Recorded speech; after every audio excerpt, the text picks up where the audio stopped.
cloches de l'église de Faleron sonnèrent lentement. Au logis de la Claretière, on se préparait pour la grand-messe du dimanche. L'odeur du café chaud montait déjà depuis la cuisine. Marguerite, dans sa robe noire du dimanche, avait noué un châle sombre sur ses épaules. Antoine avalait son café debout. Bastien, lui, terminait de boutonner son veston sombre devant la fenêtre. Même endimanché, il gardait cet air sérieux. Dans sa petite chambre sous les combles, Élise ajustait timidement son col blanc devant le miroir. Devant le logis, la voiture d'Antoine attendait déjà. Le comte Armand apparut enfin sur le perron.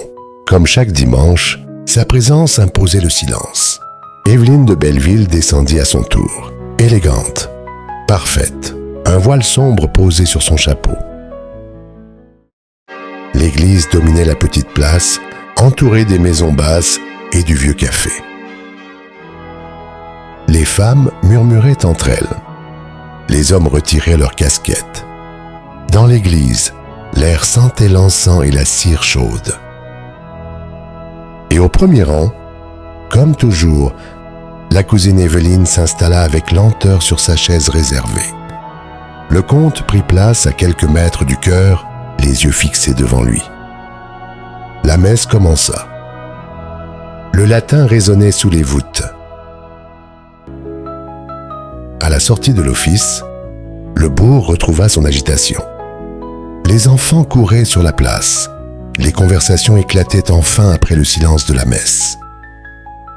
Comme chaque dimanche, les employés du logis finirent par rejoindre le bistrot du village. Chez Jean-Paul, un lieu simple et bruyant, rempli d'odeurs de vin rouge, de tabac et de café noir. Antoine riait déjà avec Bastien près du comptoir. Marguerite discutait avec Élise devant une tasse de café. « Vous verrez », dit Antoine en levant son verre.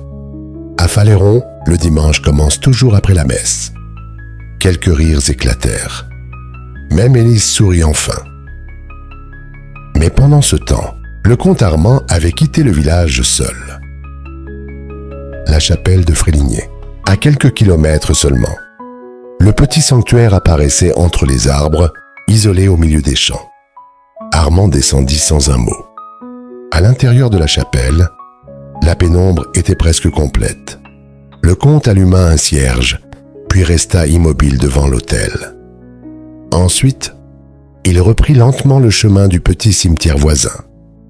Au fond, près d'un vieux mur de pierre, une tombe simple, mais parfaitement entretenue.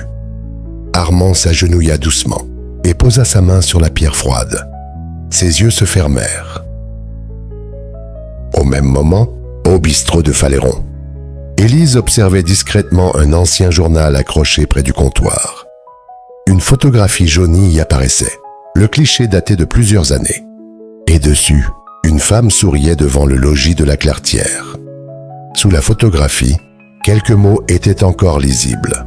La comtesse Adèle de la Claretière, avant sa disparition. Et dehors, les cloches de Faleron sonnèrent de nouveau. Comme un avertissement oublié.